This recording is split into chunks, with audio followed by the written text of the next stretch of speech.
I'm hoping my buddy comes out. The young handicapped guy right here. What's up, Jason? And he usually comes out, gets his mail. How you doing, buddy? No! All right, is that good? All right, you got it, Jason. Have a good day, bud. Be careful. You know, you can't get in the box or anything, so I'll hold his mail for him, and they'll come out, and I'll give him his mail.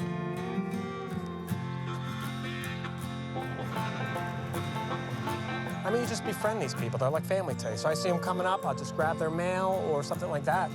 They get things like clockwork, like their medicine, their checks, you know, so you know when that's coming, and they know. Some customers get that special attention. Seatbelt on. It's part of the job. When it gets to that point, too, it's not even like a job, you know, it's just like a normal family thing that you're doing with them, you know, for them.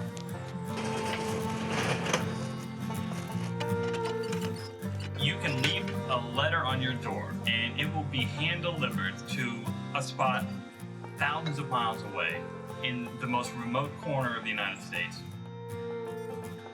It's just really great. I mean, I don't think there's a bigger bargain in the world these days.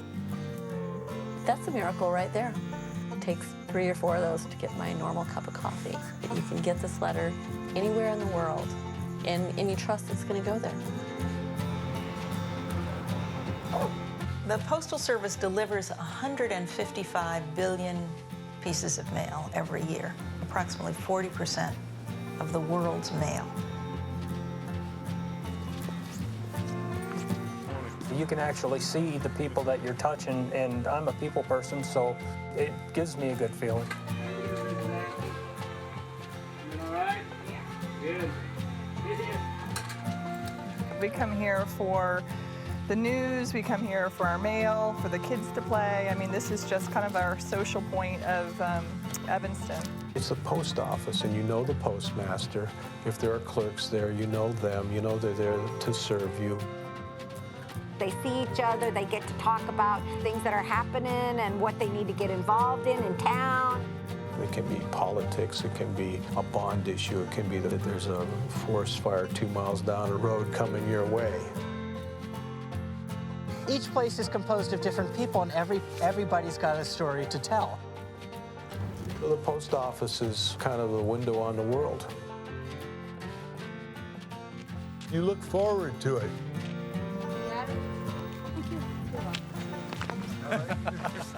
Take care. It's a nice interlude. Hi, Jack. How are things? And a little bit of information about the neighborhood and the community. Take this picture. A real-life spice in the community. The first thing I learned when I came to the Postal Service was 3 words: the sanctity of the mail. I'm Jay, and this is my dad. Right now we're in front of the Maple Crest Station in Maplewood, New Jersey.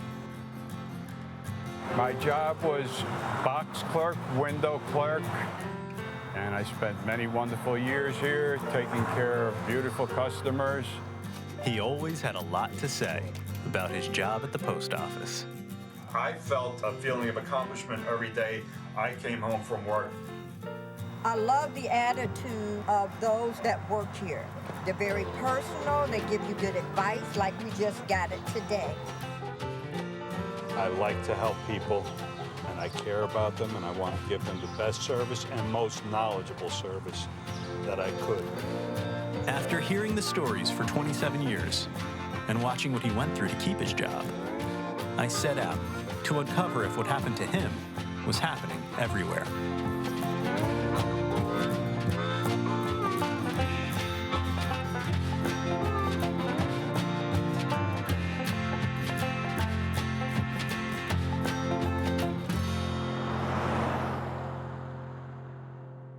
I loved my job when I went to work at the post office. It was a tough job. A lot of the jobs were playing out around here at the time. I worked in the textile industry, and the mill I was working at was closing down. When I started at the post office, I was 27 years old with 2 children, and I had 3 jobs working at the mall. They were all minimum wage jobs, and there's no way I could support my children. I couldn't have found a better job. You know, the money was great, the hours. It was just a great place to work. But as time went on, I had never been messed with in my whole career till after I turned 51 with so many years in. And it's almost like they'd had their usefulness out of me and it was time for me to go. Don't talk to nobody. Deliver the mail as fast as you can. Cut the lawns. Climb over somebody's bushes. They actually told you that. They're trying to get you to speed up, and if anything, get you to break safety measures. But they won't tell you that. It's big time stress. I got to do everything right. If I do one thing wrong, the 99 things I did are negated. My chest was pumping and my head was about to pop. It's like a mutual distrust. You know, the employees don't trust the supervisors, managers, and the managers don't trust the workers. It's basically a war zone. You're on one side and they're on the other. The system right now, as the Postal Service operates, is counterproductive. In many places, it's a day-to-day battle. I was told by several postmasters and supervisors throughout my career, I will follow you till I catch you do something wrong. In this postal culture, you're the enemy if you speak up. We'll find a way to get at you for opening your mouth.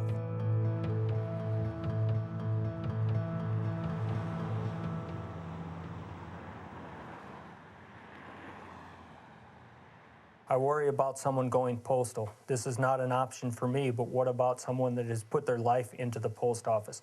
What if they find themselves in Brian's crosshairs, see no way out, and decide to fire back? What if I'm at work that day and get caught in the crossfire?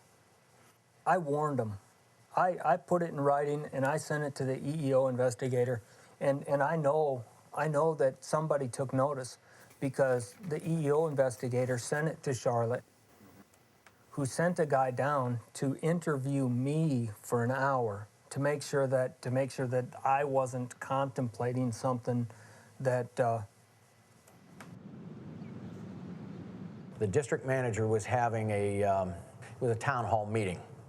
I told him, I says, we're giving you this paper, this petition, because we don't want to sit around and watch TV at the 11 o'clock news and something crazy happens in the post office, and we look at the TV and see you guys on there saying we didn't know anything was wrong. So we're putting you on notice that we have a problem. And then, of course, we have this disaster Tuesday morning where Steve Spencer committed suicide in the bathroom of the annex.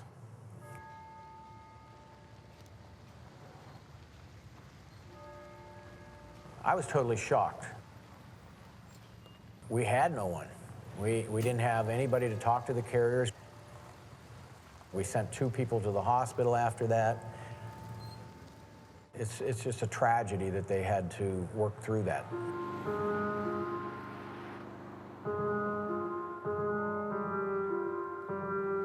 Steve was this happy face. He was this happy face that you'd see in the morning, this friendly guy.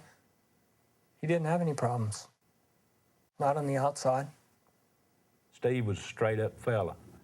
He always willing to take the lead in all the things that the union and the Postal Service did for the community. He was a tireless worker.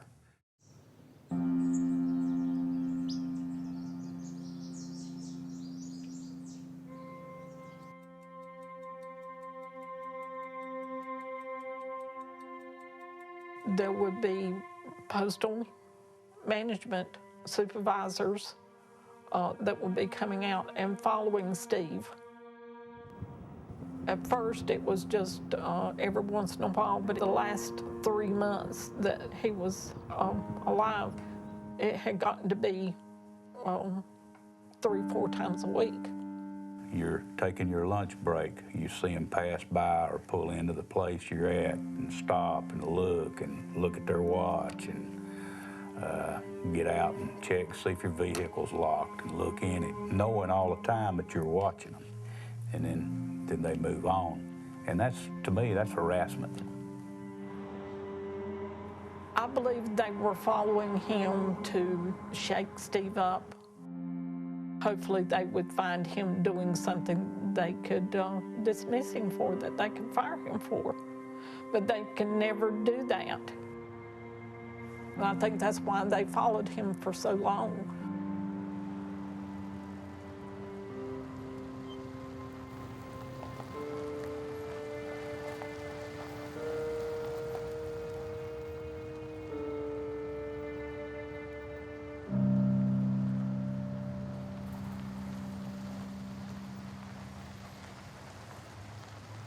Steve would be the kind of, he would have been the kind of guy that would be a sacrificial lamb to make things right for everybody else. He was just that good-hearted. Steve Spencer was my secretary when I was president. The thing that I was shocked about is why Steve didn't come to somebody for help, because everybody used to go to Steve for help. Being real honest with you, if it wasn't for Steve, a lot of days, I probably could have done something wrong to people. Even the president of the union would come to him for advice because they knew, well, everyone knew, the postal management knew, the union members, old and new, knew that he had so much knowledge. And I think that's where part of the problem came in. They were truly afraid of him.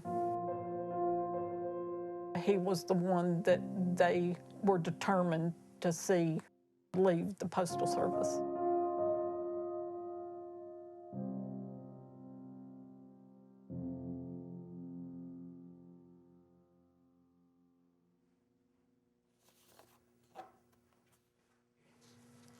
I wasn't surprised at what happened last week, because I've seen it coming. There's going to be a lot more coming too if it don't stop. You could cut the stress level walking into the building. I think people feel like their jobs are on the line. I think they feel like that if they say something that they're going to be after them. They're going to find things to go after them for. They're going to find things to try to get them out. When we were voicing our opinions about what this guy's saying and doing, the POOM interviewed 6 people. All 6 people said, I feel my blood pressure coming up when I see this manager. The hair on my arm stands up. I get nervous. I get tense. I said, what's your definition of going postal? And when I said that to Majid, he threw himself back into the computer. The girl that was taking notes drops her pen. And he says, we don't like to talk about going postal. I said, okay, well then let's change the word. You tell me what the word is that we'd use instead of going postal. He says, you know, I don't want to talk about going postal. They don't want to talk about that. We need an ambulance. Where are you at? On August 18th, 1983, Perry Smith carried a 12-gauge shotgun to the post office where he worked for 25 years. He chased the postmaster to a nearby store and killed him, shooting 2 former co-workers in the process. Less than 4 months later, it happened again in Alabama, then Georgia, and New York City. For more than 2 decades it kept happening. Postal employees came to work aiming for their bosses, leaving a wake of collateral damage as dozens of postal workers were killed or injured. Oh my God, Susie wasn't shot. Hurry up, I'll be coming to die. He had a 9mm pistol and he started shooting forward. In Montclair, New Jersey, there were 2 postal employees killed, 2 people from the general public, and 1 maimed for life. I went and sat outside that office that night and had tears in my eyes because I wondered if I should go back to work because of the fact that this could happen to me. But it could happen to anybody in any walk of life, and I had too much to give up to leave the Postal Service. Every incident of post office violence back then, I was involved in. I was called in. Dr. Mike Mantell, an expert in dealing with mass trauma, arrived today. I remember talking about how quickly they cleaned up the blood and the bullet holes, and how some of the post office workers said, there's still some bullet holes in the wall, and it turns our stomach, and it twists our minds, and it affects us deeply. And it was, just get back to work. Don't worry about it. Get over it. Don't just take a file cabinet and move it over to cover a bullet hole. Clean it up. I've seen a lot of people that are waiting to explode in there. To lay this at labor management relations, to lay it at stress, I just don't think is legitimate. This time it's Royal Oak, Michigan. Another postal worker gone berserk on a shooting rampage targeting his supervisors. He came in at about 8 o'clock and had his gun under his coat. He shot Chris Carlisle in the head 5 times, came out, shot 2 other supervisors, and went upstairs, and I guess he shot some people who were injury comp, and somebody jumped out of a window. Incredibly, everyone at Royal Oak knew it was coming, and most knew the gunman by name. Tom McIlvain was their main target. They went after the guy for everything. They went after him because his shorts weren't the right length, that he went to the bathroom too many times. The day that he was actually fired and it stuck, 3 management people got in a car and followed him out to his route. They were following like within inches of his bumper. And that then he slowed down to, 10 or 15 miles an hour. They said that he tried to hit them with, slam on the brakes and make them hit him. What it came down to was that he would not submit to them. And so when I came to San Francisco, I was just shocked that the manager there was the same kind of manager that I had seen in Royal Oak. Barking at everybody, screaming at them, scream from across the room for you to come to her desk so she could yell at you in front of everybody in the place. It's frightening to me to be in there. And the times that I went to the postmaster in San Francisco and personally asked, what can we do? Because the morale is so bad that I can see how another Royal Oak will happen here. And the response always was to me, well, geez, Audrey, you seem to have some kind of personal problems. Have you thought about seeing a psychiatrist? A postal supervisor appears to have been killed by a co-worker who later turned the gun on himself. Postal employees were told not to comment. Specifics to discipline or any of that information we're not going to release. Both of these employees were very well liked. They didn't have any idea. No one could possibly know why he did it. How can that be that you just have the same situation so many times over and over? How can that possibly be? It has to be the mentality of the post office. This is a philosophy that's being promoted by the post office in general. Harass, intimidate, and we're here to say, stop the harassment, stop the abuse, stop the harassment,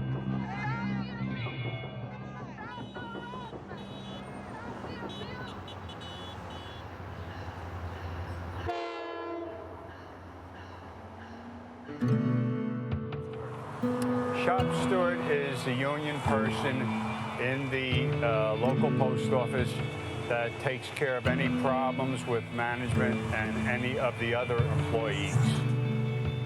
It's just a part of my makeup that I cannot see another human being being either verbally harassed or dehumanized in earshot of me without me getting up and trying to assist them. You just see the injustice and you say, you know what, I'm either going to go nuts or I'm going to go do something about it. That's one of the things that made me a steward. And invariably, you'll find that the stewards were people that grew up standing in between a bully and somebody who either couldn't or wouldn't defend himself. I am not an individual that likes to fight. I like to sit down and negotiate. But if I'm backed into the corner, I'll come out swinging with both arms because I believe in human rights and I believe in fairness and I believe in morality. There's always some type of retaliation whenever you get a really good settlement. Whenever you, as I would say, just nail them once, they want to come back and get you. But it's just business. It's not supposed to get personal. As a shop steward, my dad had an adversarial relationship with many of the bosses. Around the dinner table, I'd hear stories like this one. After he had lost a large arbitration and grievance with me, and he took me outside on my 45th birthday without any earshot of anyone else and say, I may fire you for no reason at all, and you'll be on the outside looking in for 6 months to a year until you get to arbitration. In 1997, local management had postal inspectors following me and filming me on a daily basis. They accused me of stealing $500 over a 10-year period and put me out of work. At this time, I understand Bob is suspended without pay pending the outcome of a criminal investigation regarding mileage expense reports. It was the spring of my senior year, and the future was suddenly uncertain. In the federal sector, and especially in the Postal Service, they have this incredible maze of how to resolve problems. It's totally designed to take as long as possible. These are all my mileage vouchers for 10 years, which only came to 2 miles a day, 7 miles, wherever I went that they had asked me to go. Plus the letters, hundreds and hundreds of letters from customers that I've serviced over the years, and I never had a financial shortage. I never took anything from the Postal Service. In U.S. workplaces, you're presumed guilty until proven innocent. Workers are routinely fired, suspended, held out, starved, and it is a disciplining tool on the part of management. Most working class people can't sustain, a single paycheck, much less several months of waiting for a grievance case to be heard by an arbitrator or through a grievance panel. There's always a fear you're not going to get the job back, and many people give up and take the punishment, as I've known single mothers and single fathers that had to feed their families and took the deal and made it look like they were guilty of something they never did.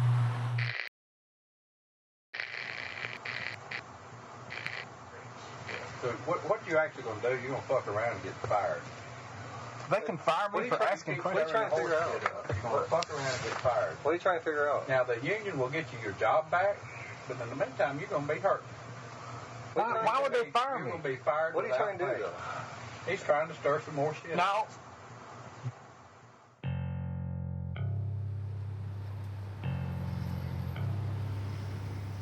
Well, yeah, I had one manager of many offices. He told me the best way to take care of your employees is to find your best employee and find something he's doing wrong and give him a letter of warning.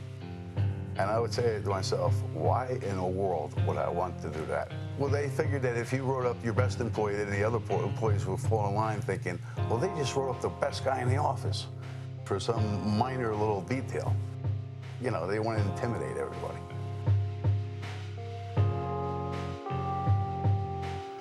Sir, the working environment in the Postal Service is combative now. We're getting warning letters with our checks. The current atmosphere out there is one largely of fear and intimidation. Many of us are working 6 days a week, 10 hours a day, 12 hours a day, because we're very dedicated. However, when you do that, you're still told, you failed, you failed, you failed. And the answer to everything is discipline. Disciplining your employees, or you'll be disciplined. There's a ton of pressure because there's no reason why people should threaten people or treat them poorly. That message will go out with my next we're supposed to treat people fairly and treat people with dignity and respect. Now, if you say one thing, but you promote somebody who does completely the opposite, then what are you saying? I've had particular managers who I've received hundreds of complaints on. I've had to go out to the post office. I've had to sit down and have a come to Jesus meeting with that manager about what their responsibility is and how they should be treating their workers. You know, when a United States Congressman walks in the post office and reams out the manager, you know, you get a response. I mean, it's unfortunate that has to happen, but, you know, sometimes that has to happen. If you have a disagreement with a boss, you might be suspended. You might be called in for an investigative interview. You will see audit teams miraculously showing up at your door, you know, at 5 o'clock in the morning to look through your records. You didn't initial one little block of 47 blocks, all of a sudden you're being disciplined. I was told to lay off, back off. You don't want something to happen to you. If you go to a post office and they have 60 routes, they'll probably have enough personnel to operate 46 routes. They'll probably have enough vehicles for 43 routes, and they'll be short on everything they need to run that office. In that respect, it's hostile on its own. Every little delivery number you are answerable for every single day in your post office. You know, like I say, on any given day on the street, it's not the same day. It's a different 24 hours. Management doesn't allow for that because they're so focused on the binary code off the numbers. From the craft all the way up to the top management, they're under a lot of pressure and stress and computer programs that follow you around all day. I mean, we know what everyone is doing. You would get an email or your boss would call you up and they would say, get the carriers back by 5 or else. One of the managers of post office operations was calling the post offices, telling them, I told you guys no overtime this week, fix it. So, you know, they're being told to lie, cheat, and steal. It's tough not to break some kind of rule or law or something in a year when you're managing a post office because they just don't give you what you need to operate it. I had gotten curious about why some of my pay and my overtime wasn't paid to me. I would go in the morning, I would swipe my badge, I would go case my route, and I would work that way until I went home and I'd swipe off. Well, what they were doing, they were going in and actually deleting my badge swipe time.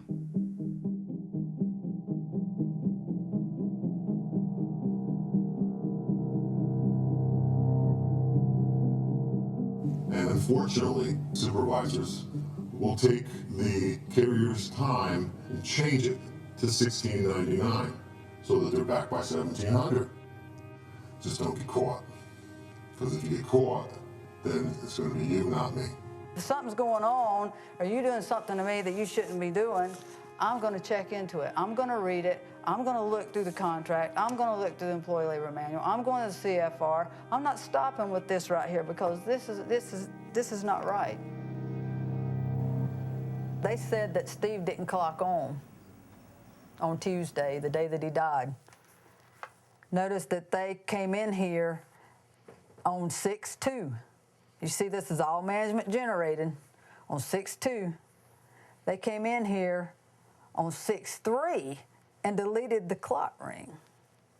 Why did you have to go in there that day and delete something on the same day Steve died, unless Steve clocked in? Could you answer that question? I know what it was. It's to keep from having to pay Wanda because Steve was on the clock because of his death on the clock. On that, yes. Because he's on postal time.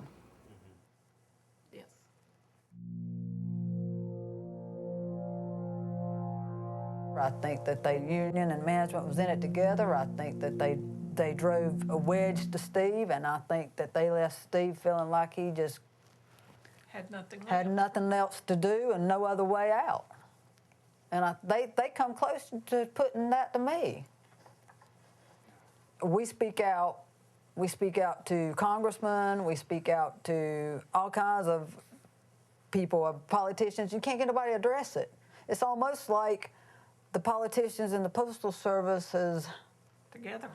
I mean, it is. It's almost like it's all in this one corruption. God said we had to stand up for what was right. And this is right. What we're talking about is right. This is a corruption that's got to stop. And we have to stand up for what is right. We have to.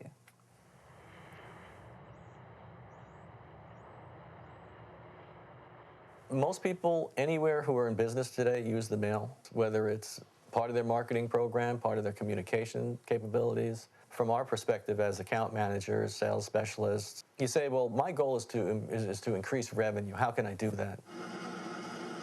I went into the marketing department. It was a different and a change of pace and better pay. One of the things that the Postal Service does is they measure everything. Because they can measure mail, you know, how many letters they do per second per machine. And that mindset came over into the sales department. The Postal Service bought a program called Customer First, and they could manage and manipulate numbers for everything. So you're going through all sorts of computer systems, scouring for money that the Postal Service already made and already got, and then get it associated with your account. All they cared about was the end big number. It was a lot of work, many, many more hours than we got paid for. You're a salaried employee, but they expect you to work your 40 anyway, plus another 20, easy. And many times it was an 80-hour work week. There was a mandate that you bring in $100,000 new revenue every month.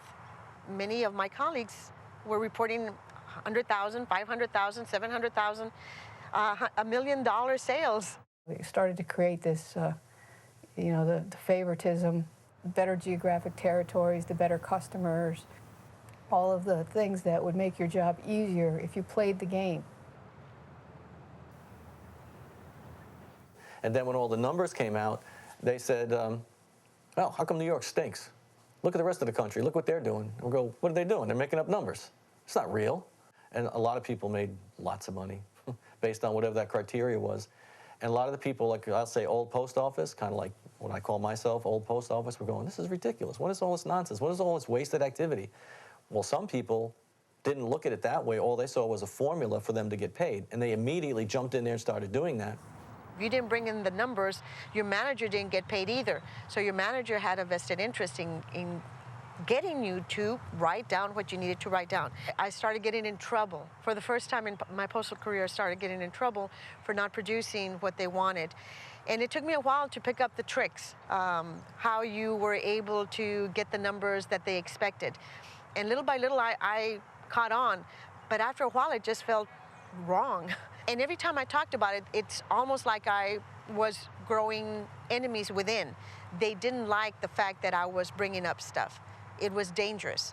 And so some people would just outright avoid talking to me because they didn't want to be seen and get in trouble, because they would be quizzed or they would have extra duties. When the vice president of sales came to New York because we weren't like falling into line, you know, I just went for it. I called him onto the side. I said, sir, I know for a fact that there are places where portfolios are being adjusted and manipulated so people become stars and other people become losers and are punished. He goes, I never promised you fair. I'm writing all these people and telling them 80% of our USPS income was being manipulated.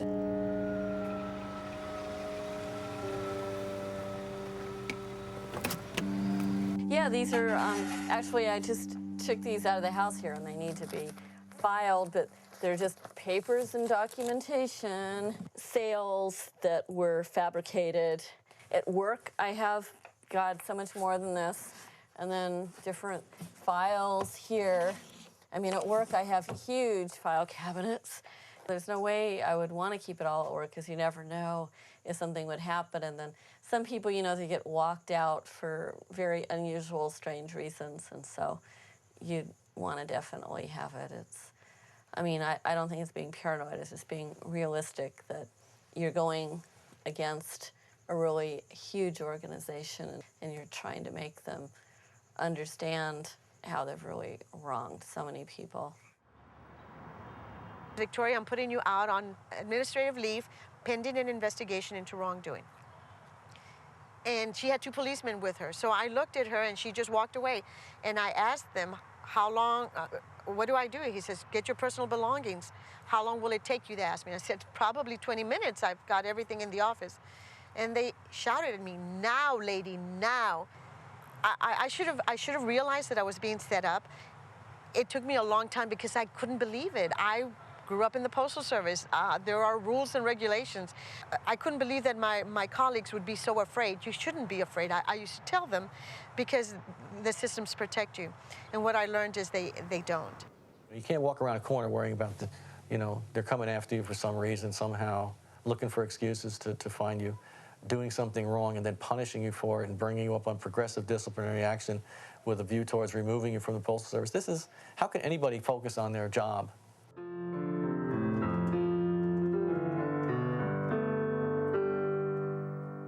It's almost like assassination, really.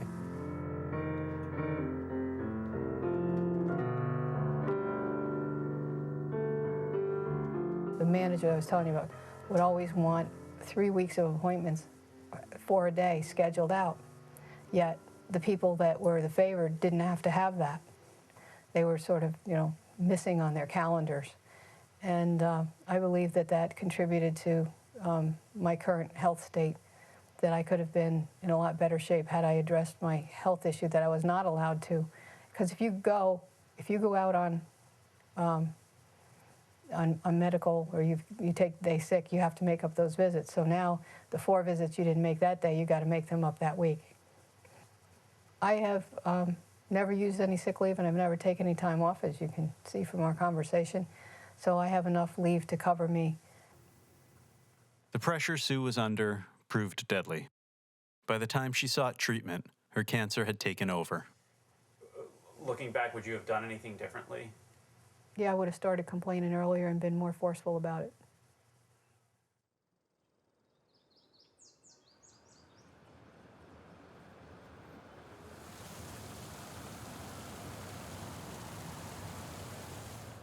We got some raspberry bushes that we transplanted. If we can get enough berries, we'll make some jam.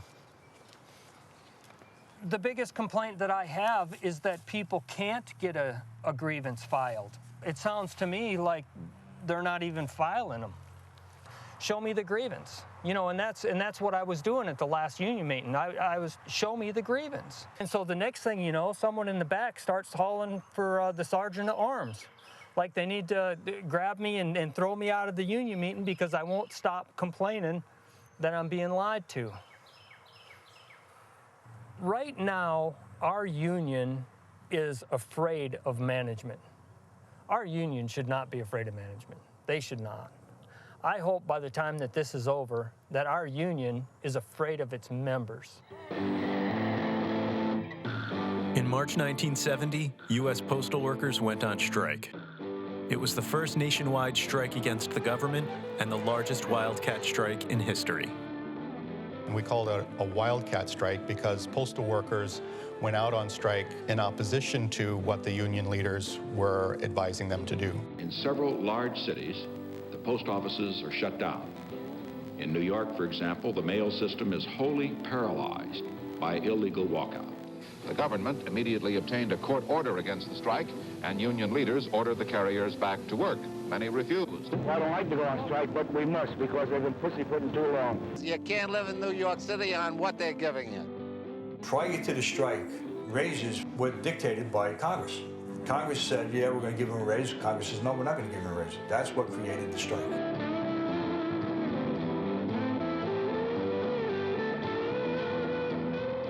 I've been told I'm eligible for welfare, but I don't want to take welfare. We want to work, but this is the only means we have of letting Congress know that we cannot take it any longer. Either they give us what we should have, or we will stay out on strike until hell freezes over.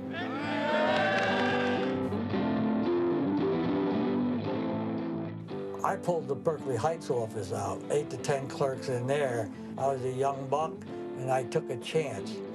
In reality, where everybody that walked the line, I should have been fired. But we took a chance to make it better for everybody else. Well, what if what you're doing is illegal? I don't care. If they want to put me in jail, put me in jail. But they haven't got a jail big enough to put all of us in. The strike has spread from coast to coast. Now it directly affects 14 states and has involved about 200,000 postal workers. I have just now directed the activation of the men of the various military organizations to begin in New York City the restoration of essential mail services. Do you think you're doing it as fast as a postal worker? No, I don't. No. He must have his own little tricks because I can't find half the slots. What exactly are you doing? I don't really know. Finally, Nixon had to give the postal workers what they were asking for. This decision that I have made. 12% pay increase, quicker raises, no penalties for local union leaders. Collective bargaining and binding arbitration. And I am grateful for the strikers, because if it wasn't for the strikers of 1970, we wouldn't be where we are today in the Postal Service. And everybody, knows today what happened. We've got the American Postal Workers Union, we got the Postal Service and a private corporation, and we made out. It put them on a different footing with management, being able to strike this major operation and essentially bring it to its knees. I would say that it wasn't a wholesale victory. The forces around Nixon said, make the post office stand on its own 2 feet and only operate within its own revenues. And so they pulled it out of the post office department, which was a cabinet level department, and put it into a public corporation. They called themselves the Citizens Committee on Postal Reform. They were Standard Oil, Bank of America, Boeing, Coca-Cola, and a host of giant corporations. Their goal was to take the post office out of the hands of Congress and the president, to have it run by a board of governors made up of corporate insiders. In 1970, with workers satisfied by higher pay, they got their wish, and the Postal Reorganization Act became law. The first chairman of the new US Postal Service was Fred Capel, former AT&T CEO.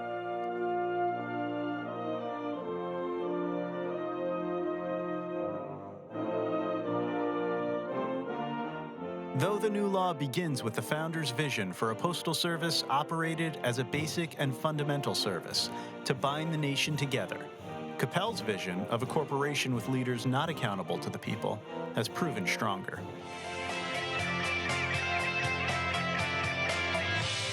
Hello, and thanks for joining me today. I appreciate the opportunity to speak to you about the situation that we find ourselves in today in regards to the Postal Service and our entire business. The bottom line is this: we have got to constantly look at what we can do to cut expenses in an attempt to track revenue going forward. And people will say, well, this is a service business. We shouldn't have to worry about that. We are a business. You work in a business.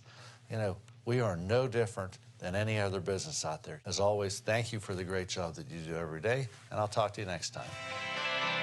The nature of privatization in the US Postal Service is very much hidden from public view. It's privatization from the inside out.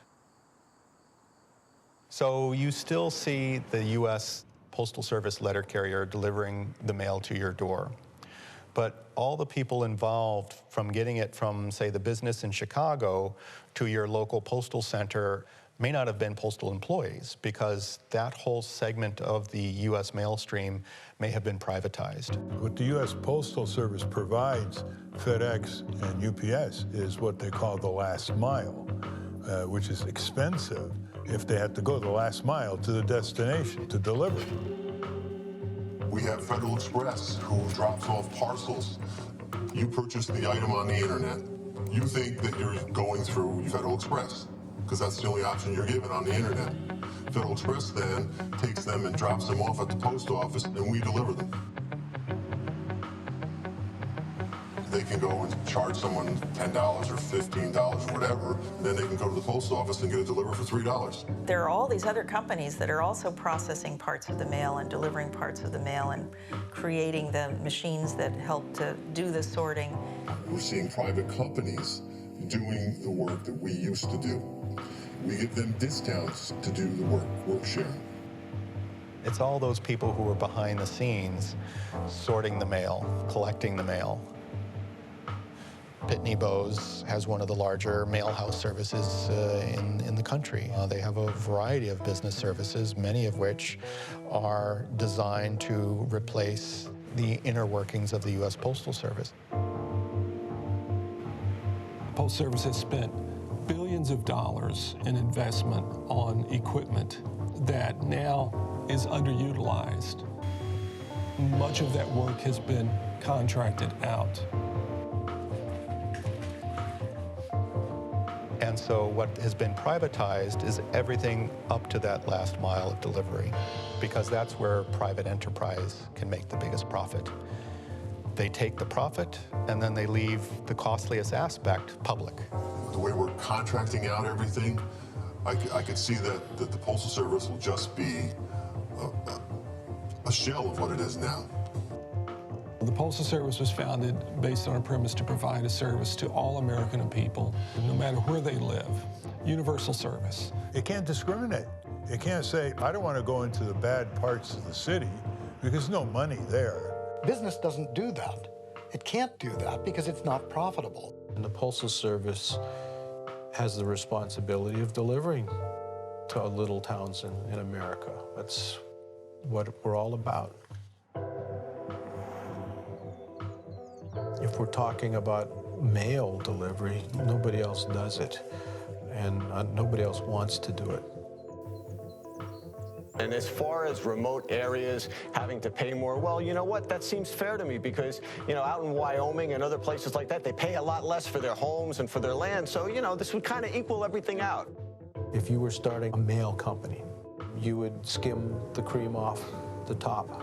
You would deliver to the big cities. You'd only do what is profitable. I'm thinking of the few smaller towns that did lose their post offices, and you remember back when they were towns? You don't even consider them towns anymore. Despite their costly responsibility of delivering to over 100 million addresses nearly every day, by 2006, the Postal Service was making $1 billion a year and supporting a $1 trillion mail industry. But it wasn't enough. Right now, the U.S. Postal Service is in the fight of its life to save an industry in such bad financial shape that it may have to shut down this winter. And it's now facing default. A thunderbolt about the future of the U.S. Postal Service. We see some major changes today, a title. The Postal Service is a cash cow, and there was a way to pull money out of the Postal Service to put into the federal budget. The Postal Accountability and Enhancement Act was signed into law by President George W. Bush in 2006. Under the law, the Postal Service must prepay pension funds in 10 annual installments of over $5.5 billion. No other company does that. No other government agency does that. President Bush, he said he would only sign the bill if the Postal Service recognized that they have a liability for the health care costs of their pensioners now and going forward, and that they agreed to fund it over 10 years. Well, most employers have not even recognized that it's a liability, but in order to get him to sign the legislation, we had to agree to that. I think when the president signed the bill in 2007, we thought everything's fine, it's hunky-dory, and a year later, we're in this terrible economic mess as a country.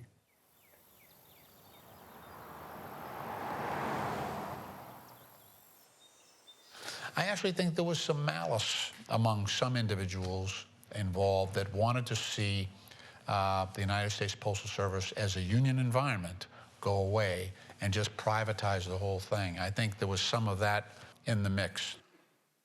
Ladies and gentlemen, it's a third quarter, and you're down by 25 points. And if Tom Brady doesn't come in, the fact is you're bankrupt. You're beyond bankrupt. Deferred maintenance is about $9 billion. Those vehicles and things that just have to be restored soon or the wheels literally will fall off. That tells us, as a businessman, that no matter what they say, they have more than a small cash flow problem. 80% of their costs are human beings. And if you've got too many human beings, you'll build in inefficiency, you'll use labor poorly. Done in by decades of lavish spending, defeated by new technology. Booming last century, it's bleeding money today. It begs for a government bailout. That was a way to make the books of the post office look like they were losing money, so you could portray the postal system as inefficiently unprofitable, and therefore make the comparison to FedEx and UPS. Gee, they're profitable, but that's only because you didn't make them do what you made the post office do. It's hustling the public. It's shameful. In spite of the economy tanking, if we hadn't had that payment, the Postal Service would have been one of the few businesses around that actually made money. We would have been hailed as a great success. Saddled with a $56 billion demand by the federal government, combined with the biggest financial collapse since the Great Depression, the stage was set for the hustle, the half-truth that would justify the largest downsizing in U.S. history.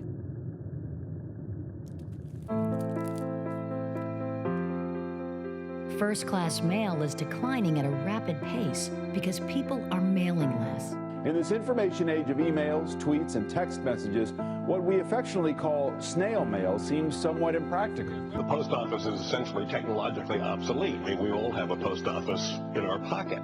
We must create a low-cost, streamlined operational network. They called it network rationalization. It would break apart the infrastructure that kept mail fast, affordable, and reliable. As we consolidate plants, we'll be moving people from one place to another. In some cases, we'll be moving employees from one job to another. Sorry, mail volume's down. That's excess, the whole building. Excess this. Get rid of all of it. I don't care. It's not me. Move them out and tell them to be lucky they got a job. Demonstrations sprung up across the country in 2011 and 12. We want to get the mail out. We don't need no bailout. We want to get the mail out. What they're doing across the country is they're closing postal mail facilities, and one of them here in our valley is Mid-Hudson.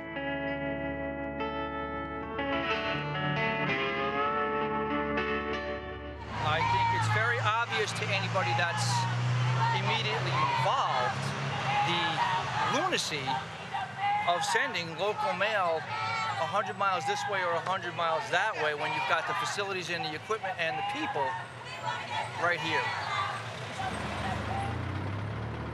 The fact that they would take our mail, ship it off to Albany, let them work it, bring it back, and then the trucks would arrive to deliver the mail.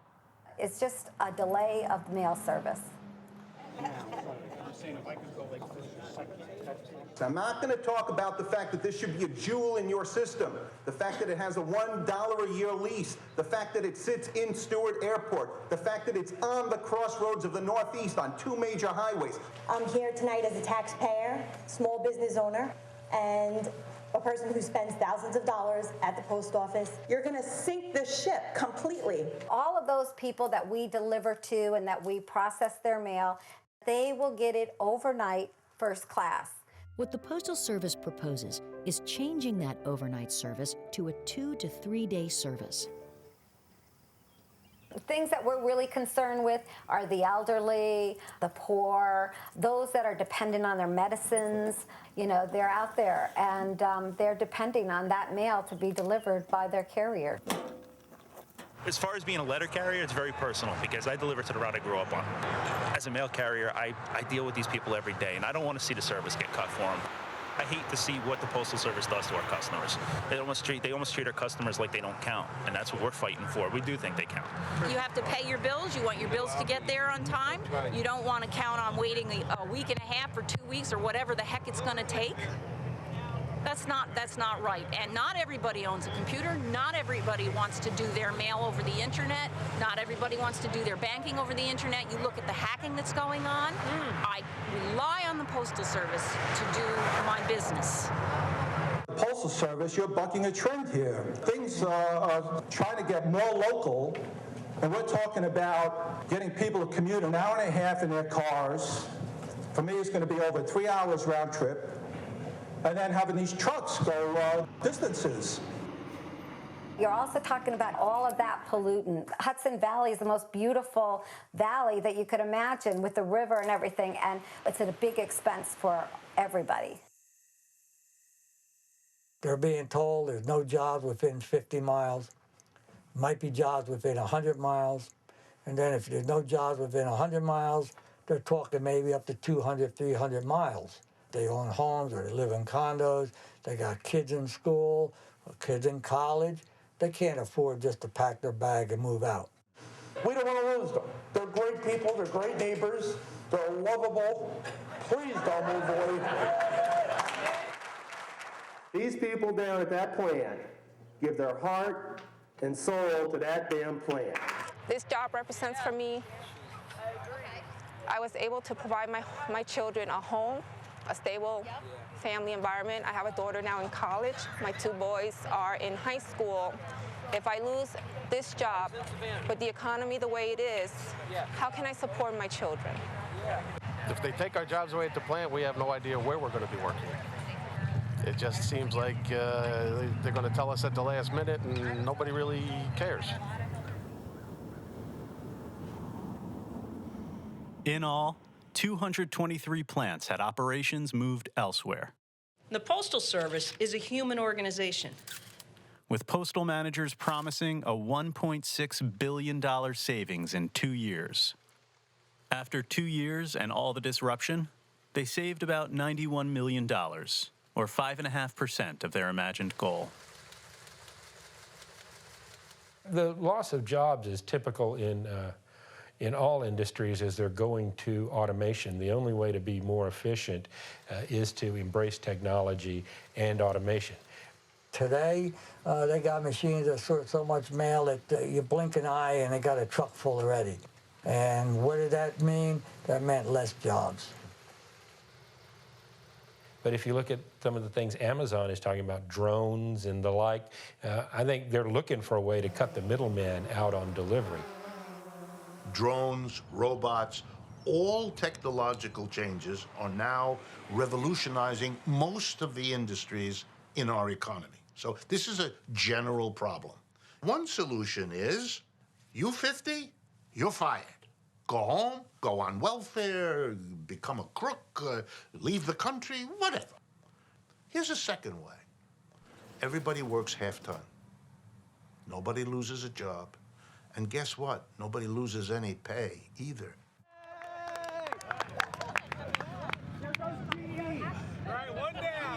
Half the work time of everybody there, of 100 people, is now available for their families, for their own development, for their relationships, for the community.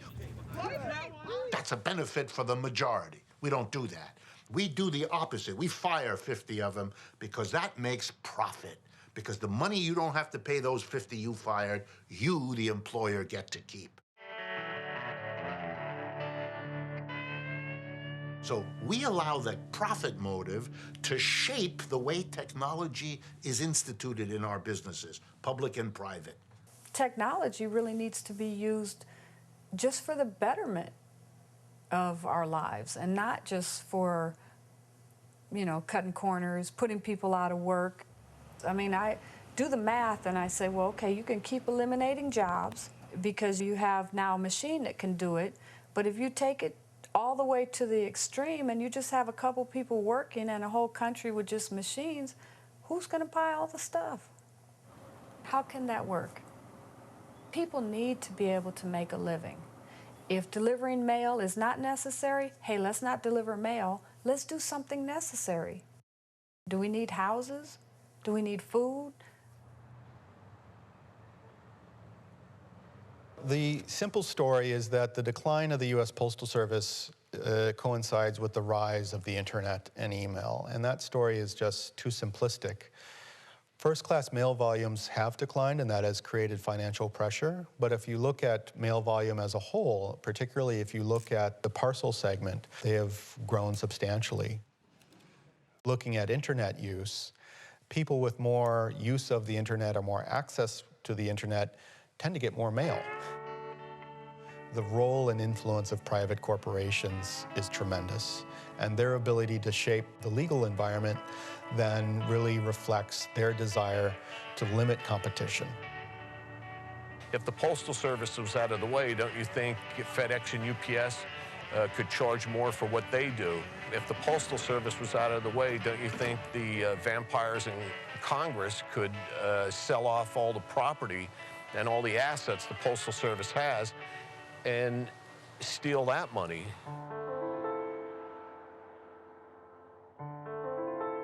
All across the United States, we are losing very distinguished buildings and public art that they contain. Major buildings that the Postal Service owned, iconic, beautiful buildings in the centers of town, have been sold to real estate developers for not that much money.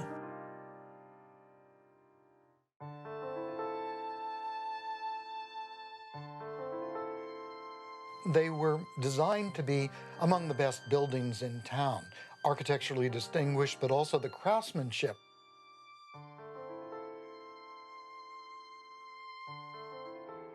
Artworks were commissioned for the first time for small rural towns where people had generally never seen art before, let alone public art that depicted themselves and the work that they do, and their legends and their history and their landscapes.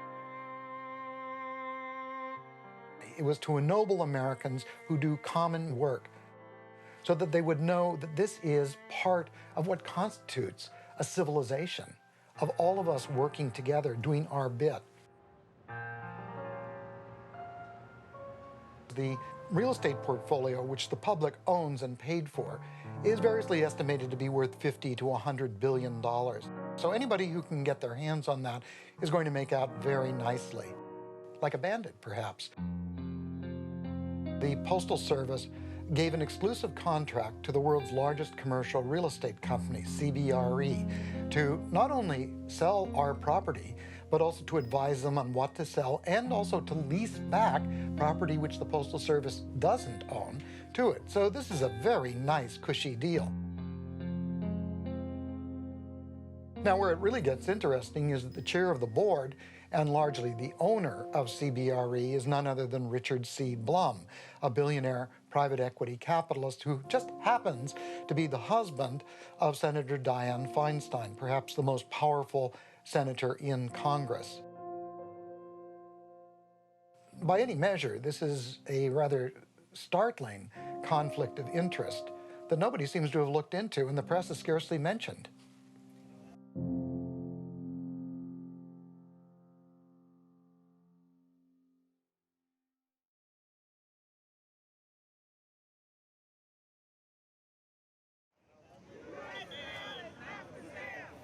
In my own city of Santa Monica, I was involved in reforms that transformed that city so that the downtown of Santa Monica became, if not the most, one of the most vibrant retail centers in all of California.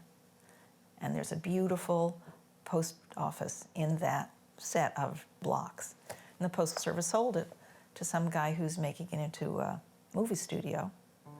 Whereas they could have shared that space, expanded the opportunities so that they would have ongoing revenue and maintain this beautiful location in the middle of town where everybody could go to it. They've moved the post office to someplace on the other side of the freeway where the bus depot is. It's really a crime. That's an area where the Postal Service has not followed my suggestions at all, and I'm quite frustrated about it.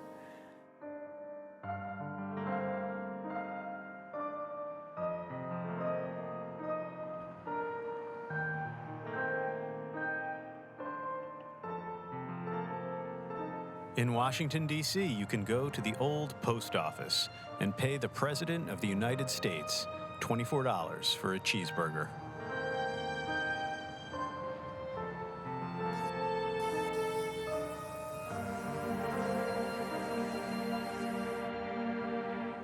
Mary Burkhardt, Pacific Branch President of the National Association of Postal Supervisors. Every 4 years, delegates gather to elect the officers who will represent them in Washington. You need to be assertive, you need to be even a little aggressive, and you have to be unafraid. That was always my expectation. The 3 officers that we elected, and we're paying almost $150,000 a year to. So you think, wow, those are the best of the best. They're fighting, they're 24/7, and so it was always a little disappointing to see that they leave right at 5 and didn't carry cell phones and didn't even know a lot of the basic rules. We have not elected the right people.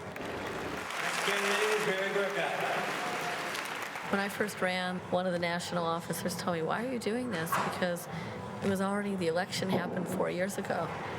He said that all the votes were promised to other people, and you don't have anything to run on but your skills. If our whole convention is that corrupt, why even have it? Just dial it in, promise it in.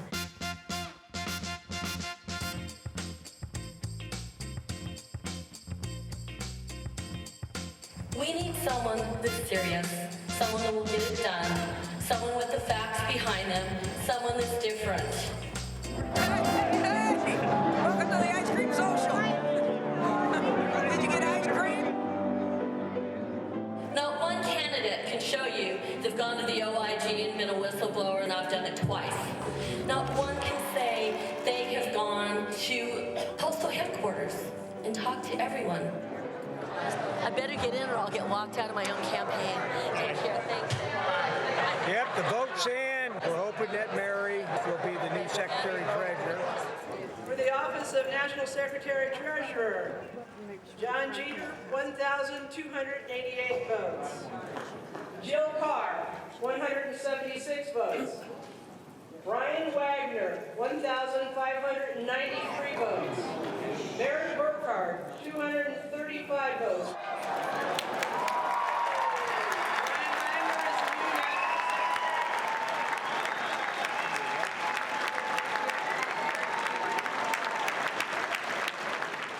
But I'm real disappointed that Mary Burkhardt did not get selected because she was by far the most competent and most caring of the candidates that were running. And that's why one day I want one member, one vote, because that's the ultimate way to break this up. Every time I mention it, they're like, we can't have one member, one vote. We can't do that. And I said, why not? And they go, well, because they don't know what they're doing. And I go, but isn't that what the elitists said, in England? And isn't that why we formed this nation? And isn't that why people said in the 1800s? And isn't that why women couldn't vote? Isn't that why black people couldn't vote? And so what we're doing is we're disenfranchising everybody for a few good old boy power brokers. Nothing happens, and it's just a tired organization with a lot of travel expenses.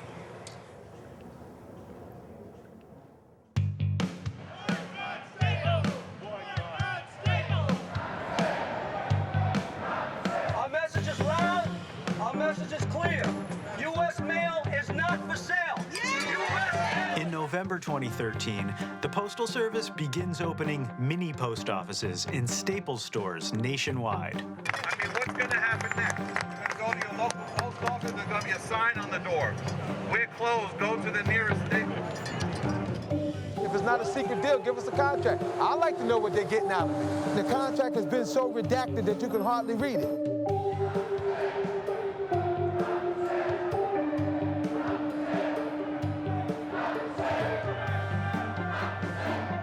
We took an oath when we were hired to protect their mail. I'm a customer too, so I'm going to say protect our mail. After 3 years of pressure, the Postal Service was found in violation of its contract with employees. And Staples closed their postal counters. It's about big business and money. It's not about the public and giving them the service that they deserve. It's not about quality trained workers. It's about money.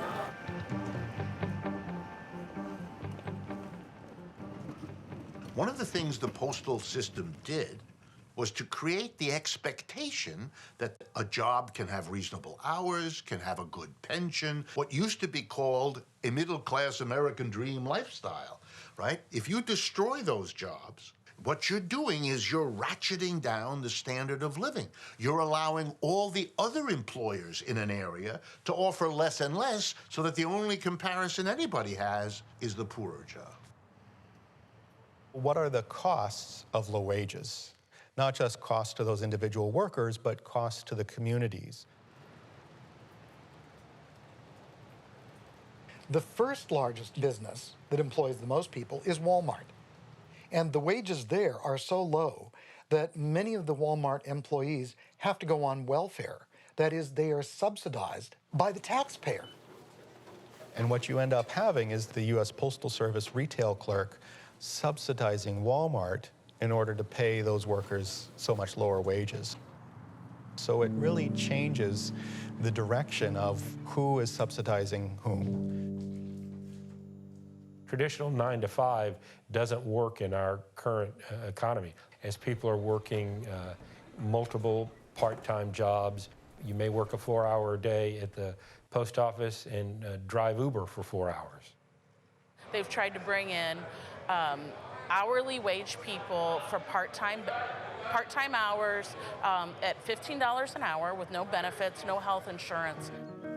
Even though they have a ton of employment opportunities, it's hard for them to find people to come and fill the spots. And then the people we do get, sometimes they just don't get it. They think the job is easy, and it's not. It's very physically enduring, you know? This past winter, it was the polar vortex. It was absolutely horrendous. We were working forced overtime. We were working 6-day weeks. We were working 12 and 13-hour days. I feel like this in a long time, Paul. This is getting really, it's not fun anymore. I was working on the DPS, man. You got to break it down per loop. The plant just runs it all. You know, we're overburdened. You see yourself staying here until you retire? Oh, yeah. Yeah. Not by choice, though. Like I said, my family needs me. Family needs me. That's what I keep telling myself. My family needs me. Gets me through the day. When you say your family, My wife, 3 kids. You know, this is America's job. This is for the people. This has existed since the beginning of this country, and there's no reason to stop it.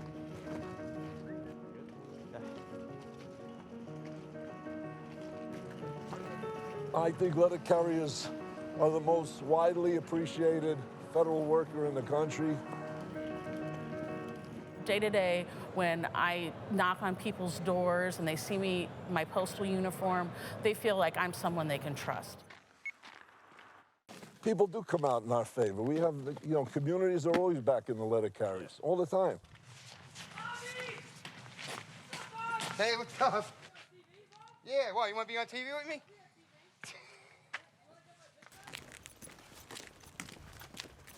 Our postal workers know our people on the routes.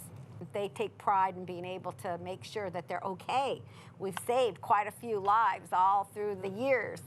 Well, I did a few emergency breathing. I opened his airway up. I didn't do anything more than anybody else would. Yes, you did. He's a hero. I believe it's God just making sure I was in the right place at the right time. You see something going on in a neighborhood, you report it. You see a fire, they run in and they help people, or they at least warn the people in the area. You think I'm kidding, right? I'm going through the guy's garage. Little perk in the wintertime instead of walking all the way around to the front of the house. That's what you get for after 30 years. In emergencies, in national security situations, if you're going to deliver medicine, or you're going to deliver some antidote, or you're going to deliver some equipment, the post office is the last hope of this country, because it doesn't say, well, you know, that's not very profitable, I'm not going to do it. It has a civic obligation, as well as a legal obligation, to perform on behalf of the American people. You have powers in this country that are trying to choke off the Postal Service and take everything it has that's worth any money. And then you have a group of people that are trying to fulfill the mission and to deliver to every address every day.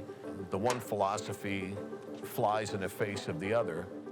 The way to do it is not to eliminate a day of delivery. The way to do it is not to eliminate door-to-door services, something that we've provided the people all these years. You want to make it like foreign to people? You want to put a box up at the corner and have your mother have to walk a mile to get her mail every day? I don't think people want that. I would love to see us go the direction of the self-directed work team or self-managed team, because we're capable of making the decisions ourselves. We can put peer pressure on each other to perform. That's right. We can probably achieve better results. If Richard has a problem, I have a problem. And the other people know it, and they have to get on board with that. You know, this has to be an important decision just like everything else. You gotta involve the employees in getting the mail done. When we take ownership, you're not gonna recognize the place. Desire, commitment, that's what we want.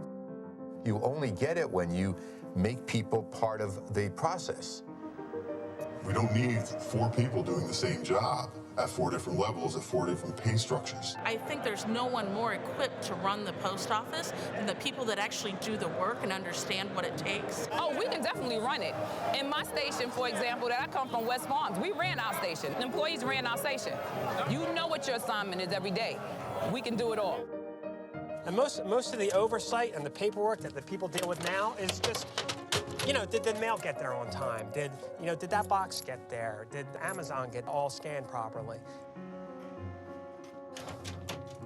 But there's a lot of people in here that are justifying their job, which is a useless job. We have one guy that comes down just to make sure the mail gets here in time. We could check that, you know? Ridiculous. Let the post office be a pioneer again in the days of the Pony Express in the way that it was, but now, not about reaching into the far reaches of our country, but rather into the way we organize business. Every post office should be a local workers' cooperative, a group of workers whose job it is to make that institution as useful, as helpful to the local community as it knows how to be, free to do that in any way it sees fit.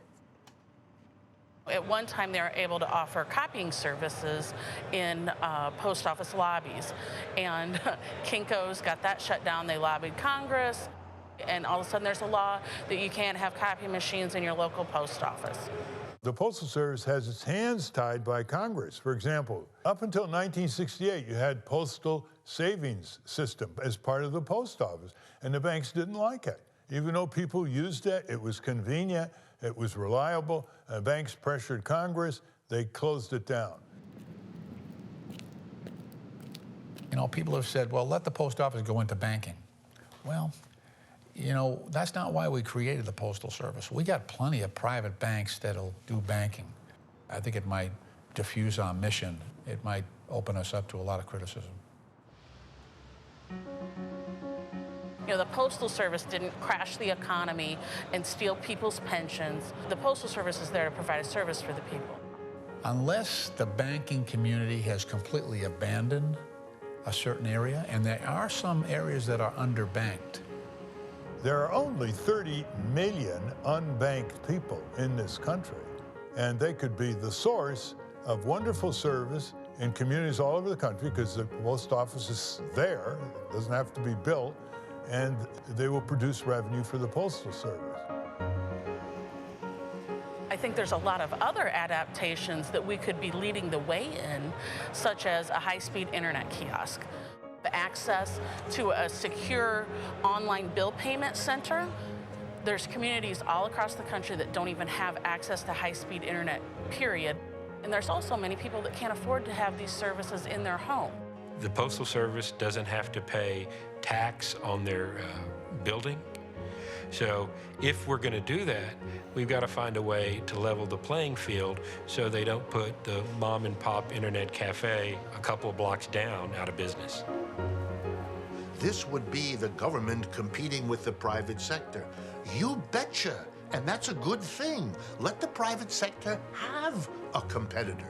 To exclude the government means the private sector can do to us, the customers, what it wishes. There's no one else who benefits from that, not the public, not the country as a whole, but for the private alternative profit makers, that's why this was done.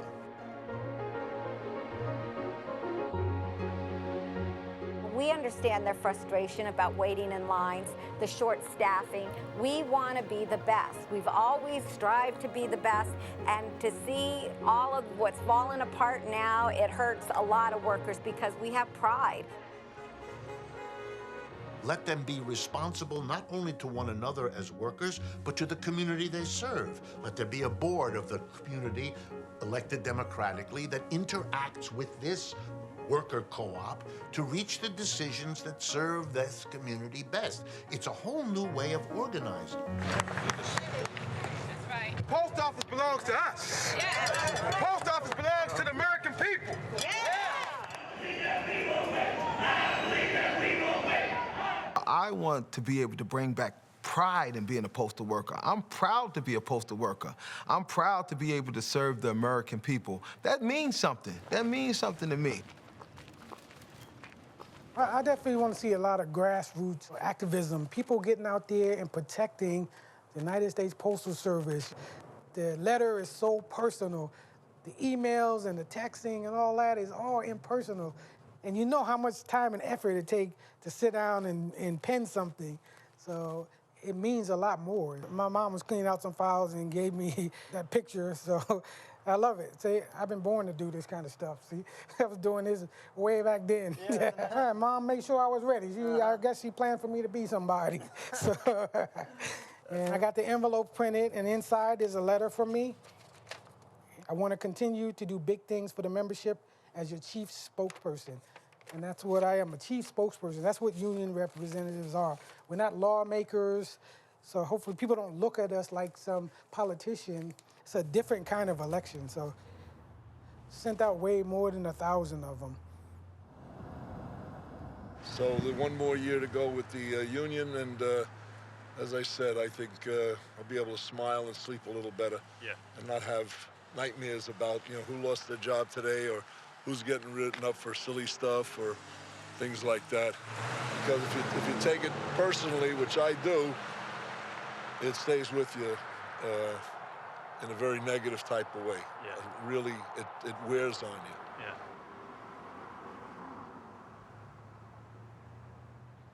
You get nostalgic when you come here and you see. Oh, without a doubt, I tell you, it's 30 years, half of my life.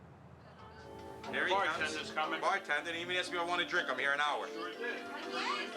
Some of my fondest memories are coming here as a kid and you letting me sit at the counter and, sell a book of stamps and count some change out for the customers. Right. I wanted to show you that you want to treat people like you want to be treated.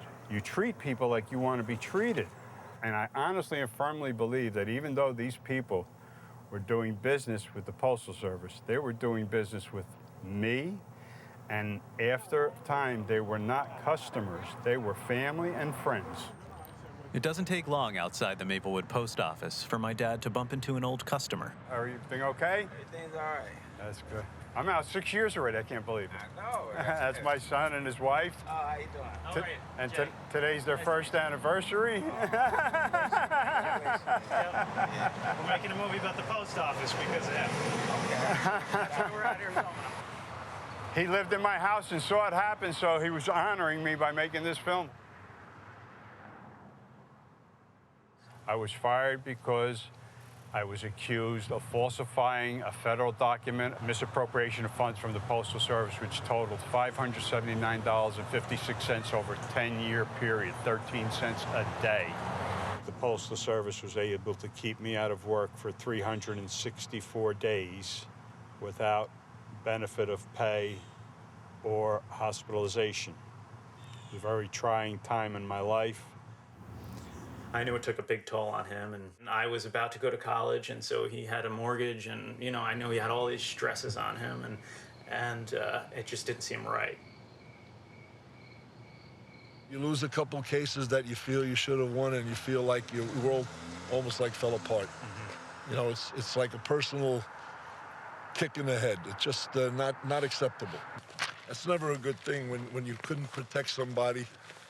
There have been a minimal number where they just lost it mentally. They couldn't continue in the job. Others fight and fight and fight and continue fighting. Even though they get ridden up, they fight, and they won't back down. Yeah.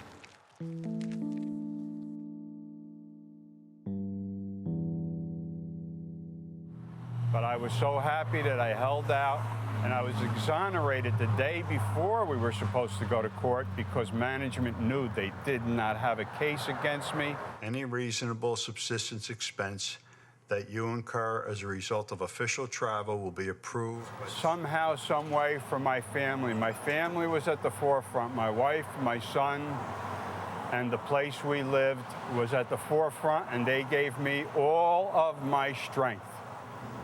I felt like a boxer who was on the canvas, getting the 10 count. And somehow, God gave me the strength to swing my arms.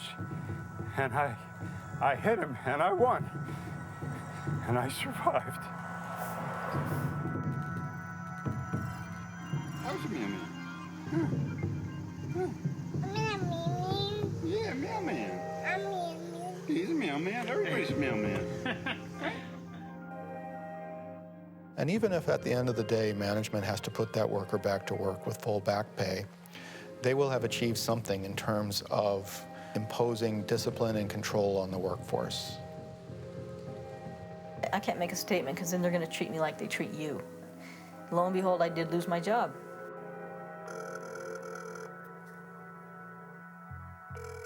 He pointed his finger at me, shook at me, and said, "Now you keep eye contact at me when I am talking to you." I'm not afraid of your congressmen or your senators. You go ahead, write them. Retaliation, retaliation, retaliation, retaliation. I mean, you can't get anybody to address this.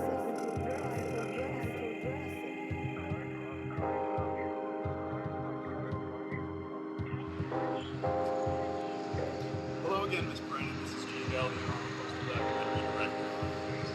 I'm bearing concerns many postal workers. But workplace change never came from the Postmaster General, whether Megan Brennan or Ben Franklin. Justice, safety, respect. They only ever came in small victories, by employees who know their rights and fight for them. I might lose this thing. I might lose everything. There's a big price to pay fighting the system, but you have to make a decision that you're going to do it. And it was my reputation, my livelihood. Now I have my job back after 3 very long years of struggle. I've spent almost $20,000 on a lawyer. That's something that I may not even get back.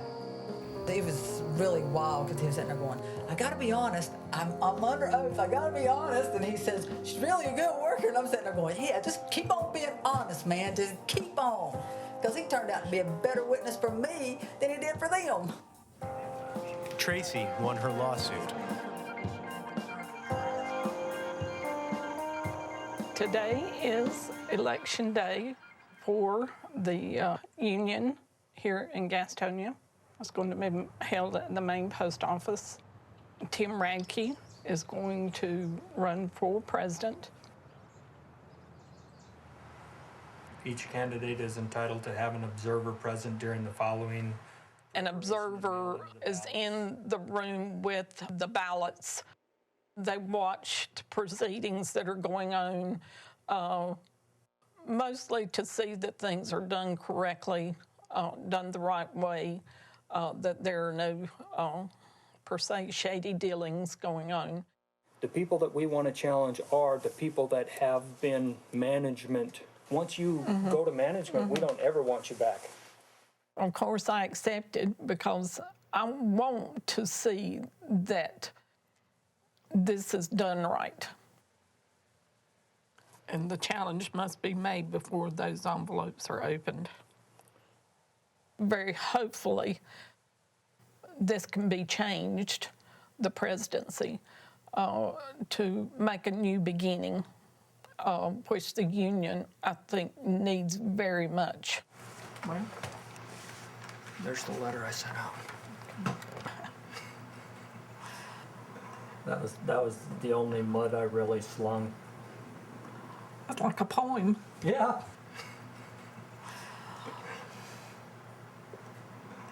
I didn't vote last year, and this year I want to be the president. Well, it doesn't take long to. No, it doesn't.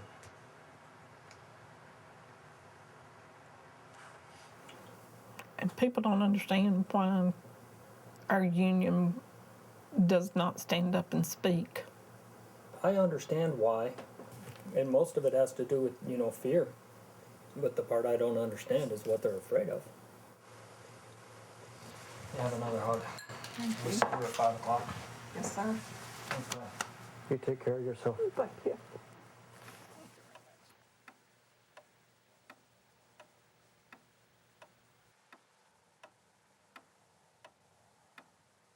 The first thing Steve ever gave me, he was a watch for Christmas, our first year we were married. I thought that would be appropriate to wear tonight.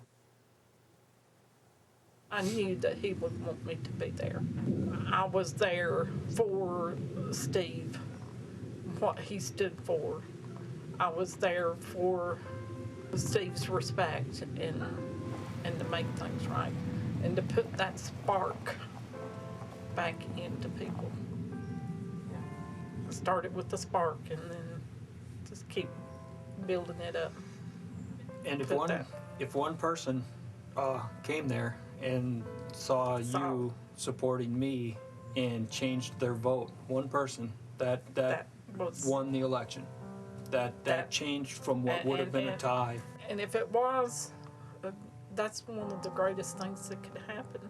The final vote was 31 to 33, and at one point I was down by 5. And I was like, wow. I just want to say that I just feel so good about this. We're going to take the presidency in January. Management, how high, they expect you to give up. They want you to give up. The way things have been run has stopped people from standing up because they would feel that they would be standing alone. Yes. And I hope to spread the message that you're not alone. That so go ahead and stand up, and let's take this on.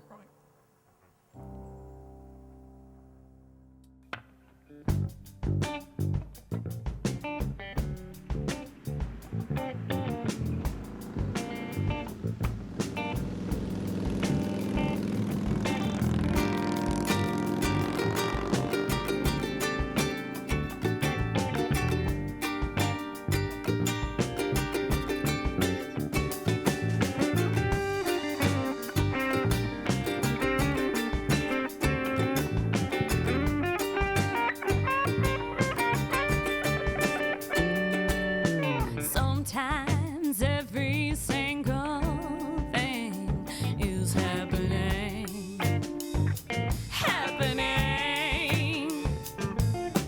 Sometimes every single thing is happening.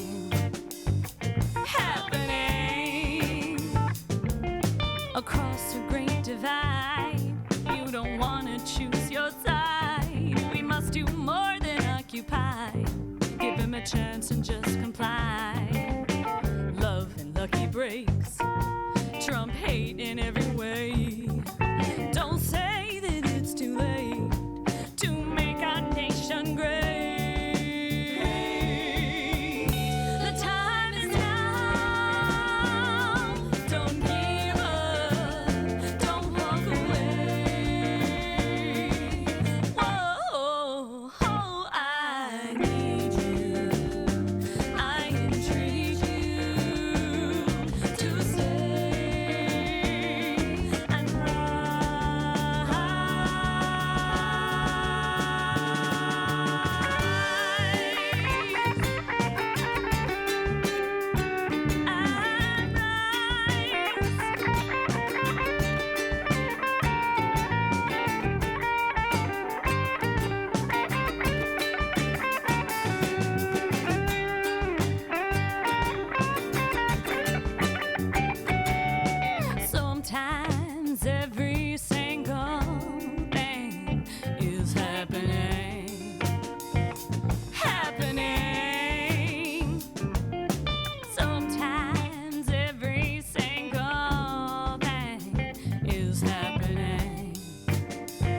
is happy.